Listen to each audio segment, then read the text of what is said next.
በአስቸኳይ ይደመጥ። የኢፌዴሪ ጠቅላይ ሚኒስትር ክቡር ዶክተር አብይ አህመድ ባለቤት የሆኑት ቀዳማዊት እመቤት ዝናሽ ታያቸው ያስተላለፉት ጥብቅ መልእክት፣ ጦርነት ቢመጣ ቃሌን አልለውጥም፣ ከዚህ በላይ ጥላቻ ቢመጣ ወደ ኋላ አልመለስም። የቀድሞ የኢትዮጵያ ኦርቶዶክስ ተዋሕዶ ቤተክርስቲያን አገልጋይ የነበረው በአሁኑ ሰዓትም ወንጌልን በስፋት ለዓለም በማዳረስ ላይ የተጠመደው መጋቢ በጋሻው ደሳለኝ ያልተጠበቀ መልእክት አስተላለፈ።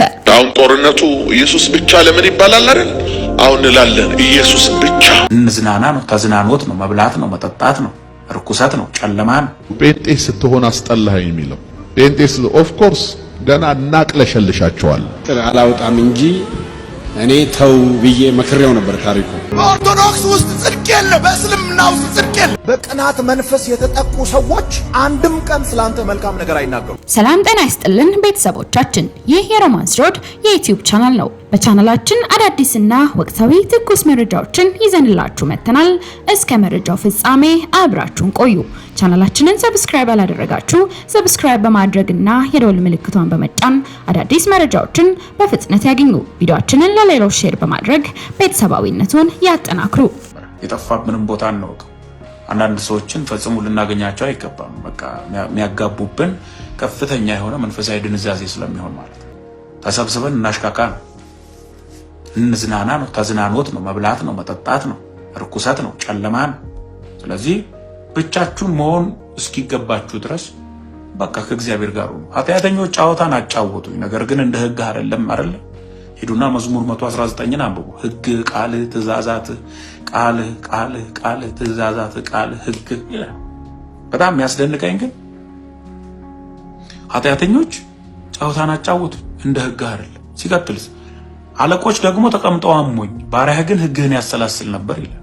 ከፍታ ቦታ ላይ ያሉ የሚታዩ በቃ ሰው እንደዚህ አንጋጦ የሚያያቸው እነሱ ቁጭ ብለው እያሙኝ ነው፣ እኔ ግን ቃልህን አሰላስላለሁ። ሕግ ምን ይላል? ወደ አገልግሎት እንመለስ፣ ወደ እውነተኛው መንፈሳዊ ሕይወት እንመለስ። በርከክ 5 ደቂቃ 10 ደቂቃ 1 ሰዓት 2 ሰዓት ጾም ጸሎት፣ ከሆድ ራሳችንን መጠበቅ። በቃ የተለያዩ አይነት በዓለም ላይ ያሉ መንፈሳዊ ሕይወታችንን የምናመቻምችባቸው ኮምፕሮማይዝ የምናደርግባቸው ነገሮች ከኛ ይወገዱ። ወጣቶች ሆይ ታጥቃችሁ ተነሱ። ብዙ ስራ አለብን፣ ብዙ ስራ አለብን። እግዚአብሔር አምላክ የተመሰገነ ይሁን። ብዙ ጴንጤ ስትሆን አስጠላኸኝ የሚለው ጴንጤስ ኦፍ ኮርስ ገና እናቅለሸልሻቸዋል። እኛ ለናንተ ለመጣም አይደለም የተፈጠርነው፣ ለዓለም አይደለም የተፈጠረው። አንዳንዶቻችሁ ትጥቃችሁን አትፍቱ፣ ተጠላው እንዲህ አልኩ። መሲሁ ከተጠላ ዋናው ከተጠላ አንተማ እንዴት አትጠላ? አሁን ጦርነቱ ኢየሱስ ብቻ ለምን ይባላል አይደል? አሁን እንላለን ኢየሱስ ብቻ ለመዳናችን በቂ ነው። ለዘላለም ሕይወት በቂ ነው። ከፍርድ ከዘላለም ሞት ለማምለጥ ኢየሱስ ብቻውን በቂ ነው፣ በቂ ነው። መጽሐፍ ቅዱሶቹ መላእክቶች ስግደት አይቀበሉም። እንደውም ያስጠነቅቁሃል። ስግደት የሚቀበል መልአክ ካገኘ የወደቀው መልአክ ነው፣ አውሬው ነው። ይገርማል። እነዚህ የመጽሐፍ ቅዱሱ መላእክቶች ስግደት አይቀበሉ። እንዳታረገው አለ። ልሰግድለት በፍቅሩ ፊት ወደቅኳል።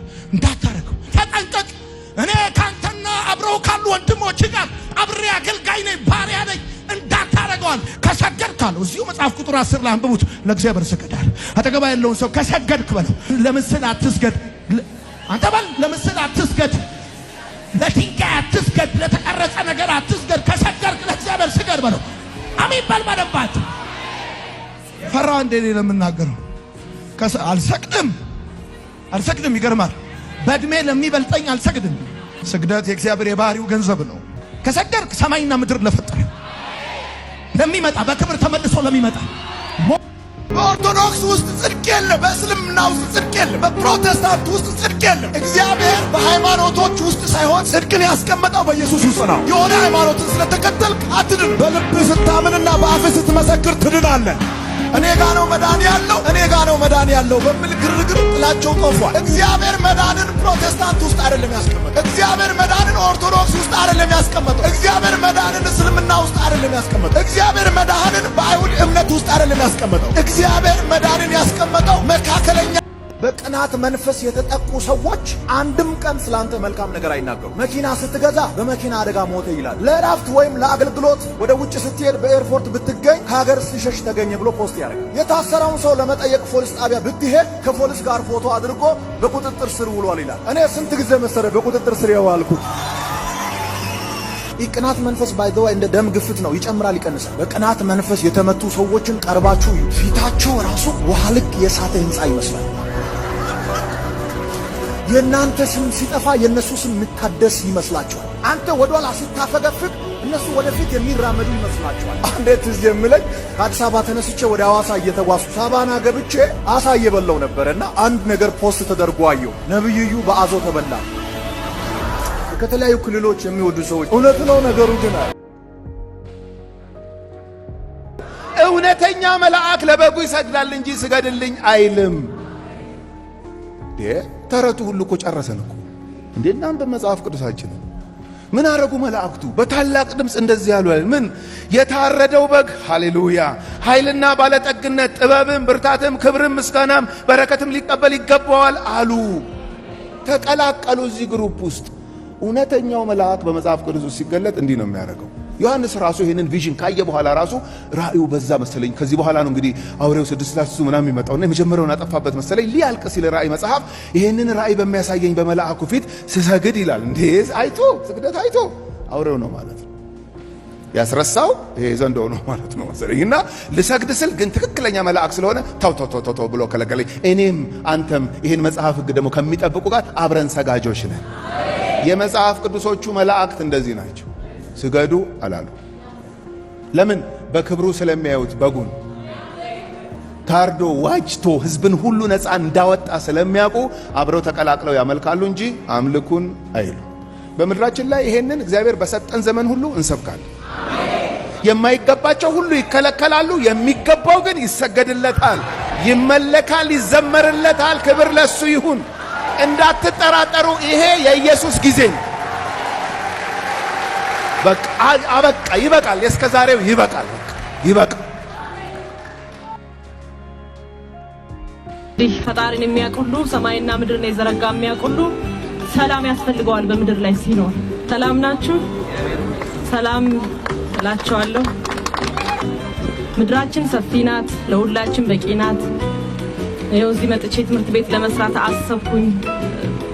ቢሮዬ ባሰበው እቅድ መሰረት በተለያየ ክልል ቦታ ነው የምሰራው ትምህርት ቤቱን።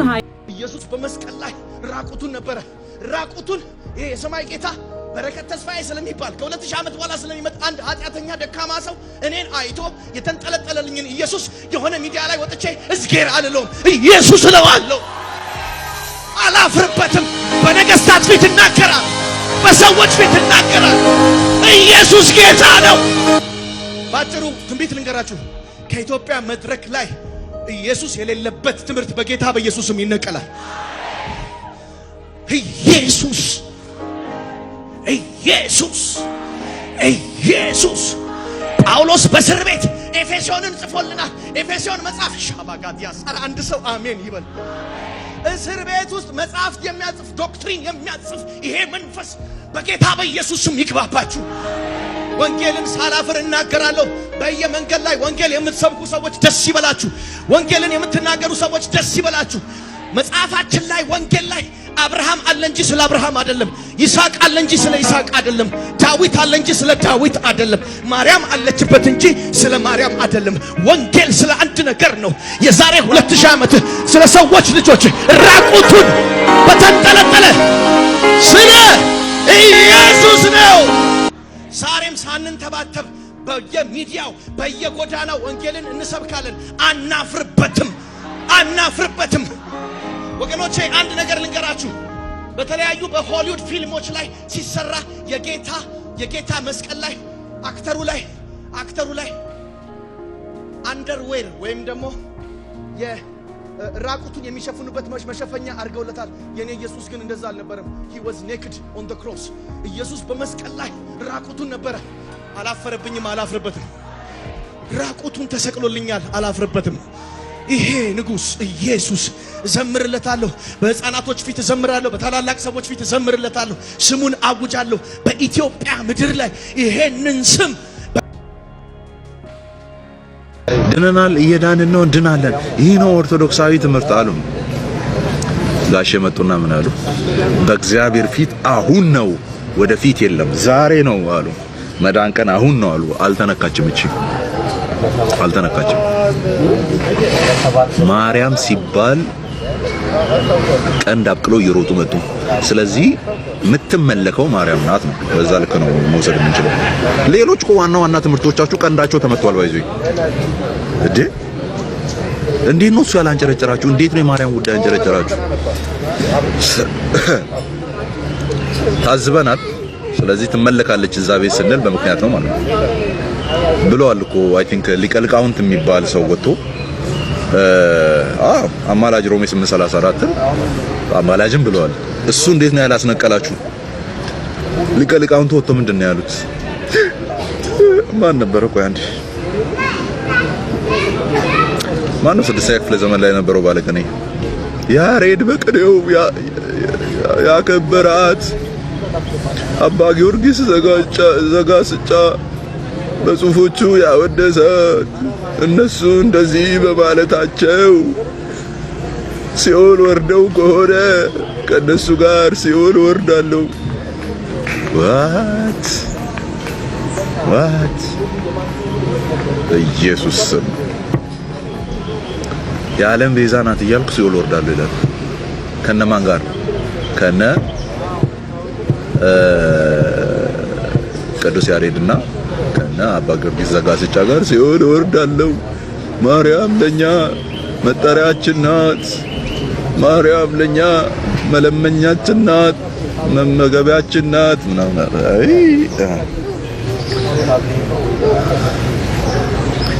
እዛ ውስጥ አድጌ ቢሆን ኖሮ እንዴት አታክ እንደማድረግ ይታየኝ ነበረ። ግን ያው ከውልደቴ ጀምሮ እኔ ኢቫንጀሊካል ነኝ። ችግሩ እሱ ነው እና አማና አከብራለሁ። እያናደድከኝ ሄዶ ዳስ ጥለህ ተናደድ።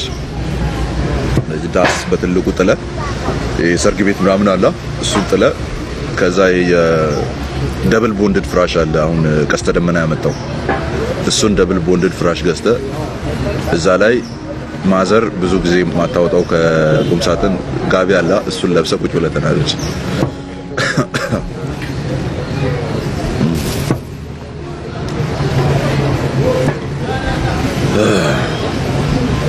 ከባድ ነው። እኔ እናንተን አፕሮቫል ፍለጋ የመጣው ይመስላችኋል? የሆነ አሁን አንዳንድ ሰዎች ከኛ ቤት እንደሚያደርጉት ከእናንተ ጭብጨባ ልቀበል የመጣው ይመስላችኋል? አንዳንዴ ከእናንተ ሳይድ የምቆመው እውነት የሆነ ነገር ሳገኝ ብቻ ነው። ከዛ ውጪ ለእናንተ ምን አሁን አንዳንዶቹ እያሸበሸብኩ እድሜን እንድኖር ነው የምትፈልጉ? አይሆንማ፣ አይሆንማ። ኢምፖሲብል ይለዋል እንግሊዝኛው።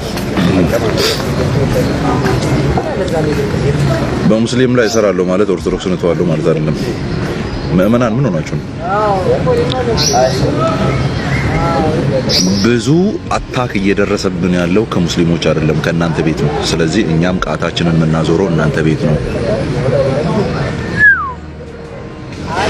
ኦኬ for every action there is equal and opposite reaction። ስለዚህ አክሽኑ እየመጣ ያለው ከእናንተ ቤት ነው። ስለዚህ ሪአክሽኑን የምናመጣው አላውጣም እንጂ እኔ ተው ብዬ መክሬው ነበር ታሪኩ እና ስቅስቅ ብሎ አለቀሰና ጌታ ተናገረኝ። ያው ነቢያቱ ታውቃላችሁ፣ ጌታ ተናገረኝ ካሏችሁ አይ አልተናገረም እንዳትሉ አብራችሁ አልነበራችሁም ሲነጋገሩ። ችግር ነገር ነው እንግዲህ እሱ ነው የሰማው፣ እኔ አልሰማውም። በእርግጥ ጌታ ተናግሯል አዎ ብሎ ሲል እሺ እኔ ካንተ ጋር ቆማለሁ ብዬ ቆምኩ። ከባድ ቻሌንጅ ነበር። አንድ ምክር ለአገልጋዮች ልስጥ። ወንበር ተቀመጣችሁ ተነሳችሁ፣ ወንበር የሚያስፈልገው ጸጋና ካራክተር። እግዚአብሔር ጸጋውን አይከልክላችሁ። እሱን ለመምሰል ደግሞ ጥረታችሁን ቀጥሉ። ጥሪያችን ጥሪ ነው። ስለዚህ እግዚአብሔር እርሱን በመውደድ ለእርሱ በመገዛት ፕራይመሪ እኛን በጠራበት ጸጋ በመቆም እግዚአብሔር ይባርክ። ከሰው ሁሉ ጋር ደግሞ በሰላም ለመኖር የምንችለውን ሁሉ እናድርግ። ለዚች ቤተክርስቲያን የምመኘው ብዙ አገልጋዮች፣ ብዙ ደቀ መዛሙርት ለወንጌል እውነት የሚቃጠሉ ሰዎች የሚወጡበት ፋብሪካ እንዲሆን ነው። የእግዚአብሔር በረከት እና ጸጋ በወንዶችና በሴቶች ባሪያዎቹ ላይ ብዙ መንገድ ተጎዳውና እንደምንም ጥርሴን ነክሼ እህቴን ቀበርኳት። እግዚአብሔርን ግን እንዲህ አልኩት፣ እህቴ ስትሞት በልብ መምታማ ነበር የሞተችው። ወንድሜ እዚህ ያለ ወንድሜ ነጋዴ ነው፣ ብር ያለው ሰው ነው። ወንድሜን ላለማስጨነቅ ምንም ነገር አልነገርኩትም። አባቴ ገንዘብ ያለው ሰው ነው፣ በደንብ የሚታወቅ አባት ነው ያለኝ። ወንድሞች ያለኝ በብዙ የተባረኩ፣ እነሱን ላለማስጨነቅ የእሷን ህመም እኔ ተሸክሜ ነበር እና በልብ ህመም ምክንያት እንደታመመች ነግራኝ ነበር። ከዛሬ ነገ እግዚአብሔር ገንዘብ ሲሰጠኝ አሳክማታለሁ እያልኩ ሳላሳክማት አረፈች። እግዚአብሔርን ግን እንዲህ ያልኩት፣ እኔን በህይወት የምታቆየኝ ከሆነ የታመሙትን አሳክማለሁ፣ እኔን በህይወት አኖረኝ አልኩት።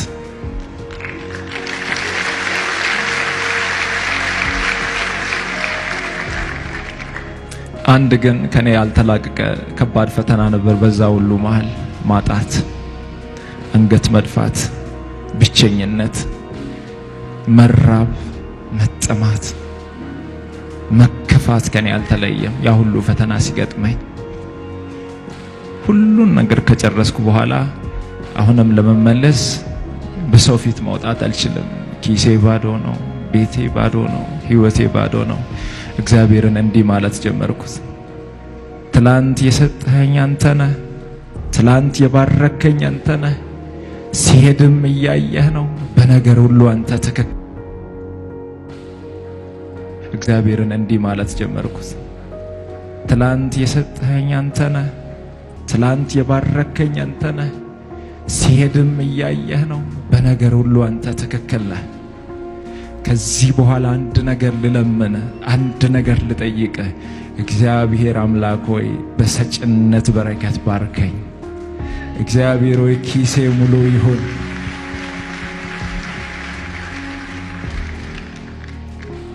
ኪሴ ሙሉ ይሁን፣ ቤቴ ሙሉ ይሁን፣ ጓዳዬ ሙሉ ይሁን። አሁን ባርከኝ። ካልባረከኝ አልለቅህም፣ ካልባረከኝ አልለቅህም። አንገት በደፋውበት ምድር አንገቴን ቀና ልታደርግ የምትችል አንተ ነህ። አንተን እተማመናለሁ፣ በአንተ ተስፋ አደርጋለሁ። አንገቴን ቀና አድርግ፣ እኔና እግዚአብሔር አንላቀቅም ብዬ አስጨነኩት። ሰላም ከለከልኩት። ቀንና ማታ ለሰው ብትናገሩ፣ ለሰው ችግራችሁን ብትነግሩ ሰምቶ ባልሰማ ሊያልፍ ይችላል። መጣ ደግሞ ልል ይችላል። እኔ ቀንና ማታ እግዚአብሔርን ባርከኝ። አሁን በሁሉ ነገር ተፈትኛለሁ። ማጣትን አይቻለሁ፣ ማግኛትን አይቻለሁ። የሚወደውን ሰው በማጣት ተፈትኛለሁ፣ ታምሜያለሁ። በቃ ሁሉ ነገር በቀኝ። አሁን ከባረከኝ ለአንተ እኖራለሁ ብዬ እግዚአብሔርን አስጨነኩት፣ ሰላም ከለከልኩት። የመጨረሻ ውላችን ከእግዚአብሔር ጋር ከሰጠኸኝ፣ ከዚህ በኋላ ከባረከኝ፣ ከዚህ በኋላ በሕይወት ካኖርከኝ የሰጠኸኝን ሁሉ ለአንተ እሰጥሃለሁ፣ ለቤት ያገለግላለሁ፣ የተራቡትን አበላለሁ፣ የታመሙትን አሳክማለሁ ብዬ ለእግዚአብሔር ነገርኩት። ይህንን ቃል ከእግዚአብሔር ጋር ከገባው በኋላ የኔ ነገር አዲስ እየሆነ